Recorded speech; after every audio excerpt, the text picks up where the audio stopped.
नमस्कार दोस्तों, स्वागत है आप सभी का मेरे यूट्यूब चैनल में। आज हम देखेंगे धूमिल की एक रचना मोचीराम। इस कविता का सारांश समीक्षा नेट सेट की दृष्टिकोण से। तो देखते हैं, समीक्षा इस प्रकार है। कविता मोचीराम में एक मोची के माध्यम से धूमिल एक साथ समाज की कई बुराइयों पर चोट करते हैं।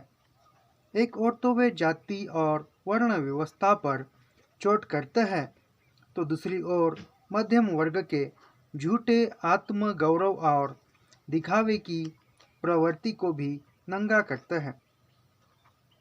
साथ ही इसमें समाज के एक निचले स्तर के व्यक्ति का ऊहापोह भी दिखाया गया है। वह अपने आप से सवाल जवाब करता है। कभी वह अपने पेशे को कोसता है, तो कभी उसे अपनी जाति को कोसने पर मलाल भी होता है। कभी वह मध्यम वर्ग को नफरत की नज़रों से देखता है, तो कभी उसे उनकी विवशता पर तरस भी आता है। इस कविता के द्वारा धूमिल ने यह भी जताने की कोशिश की है कि कविता यथाकथित सभ्य और बुद्धिजीवी वर्ग की बपोती नहीं है और न ही कविता की भाषा पर किसी खास वर्ग का अधिकार है। ऐसा लिखते हुए वे कविता को छंद, लय और अलंकृत भाषा प्रयोग के बंधनों से मुक्त करने की वकालत करते हुए दिखाई देते हैं। तो देखते हैं इस मोचीराम कविता की कुछ पंक्तियां। छंद। रापी से उठी हुई आँखों ने मुझे क्षण भर टटोला और फिर जैसे पतियाए हुए स्वर में वह हंसते हुए बोला, बाबूजी, सच कहूँ मेरी निगाह में न कोई छोटा है न कोई बड़ा है। मेरे लिए हर आदमी एक जोड़ी जूता है जो मेरे सामने मरम्मत के लिए खड़ा है। कवि कहना चाहते हैं कि थोड़ी देर के लिए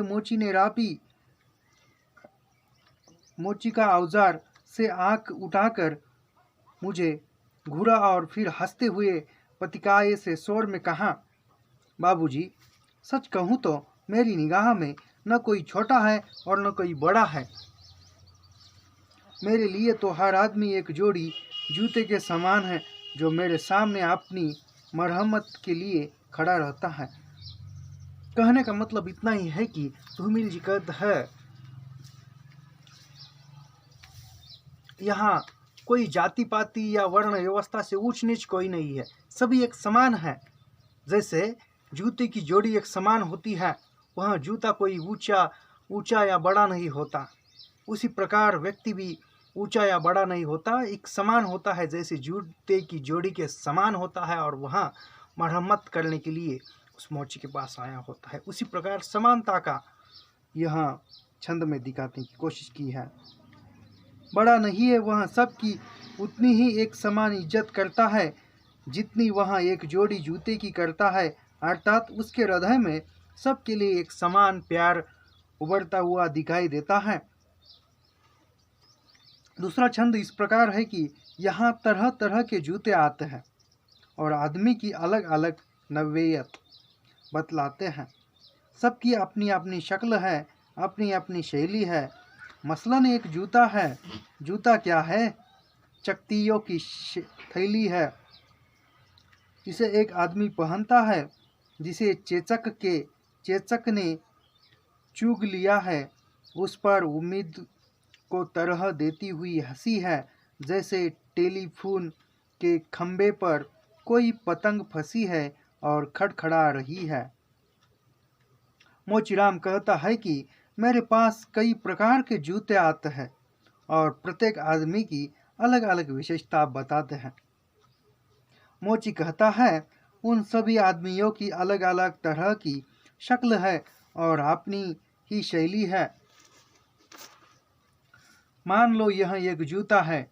जूते की ओर देखते हुए, यह जूता क्या बस शक्तियों की थैली है। इतनी ही जगह से फटने के बाद इसमें जगह जगह चटकियाँ लगी हुई है। यह एक ऐसे आदमी का जूता है जिसके चेहरे पर चचक के दाग है और हंसता हुआ भी। वह आदमी ऐसे लगता है मानो टेलीफोन के खंभे पर कोई पतंग फंसी हुई है और वह हवा के झोंके के साथ खड़खड़ा रही है। इसी प्रकार हमने मोचीराम कविता का सारांश तथा सामान्य समीक्षा देखी है। मिलते हैं अगले वीडियो में। धन्यवाद।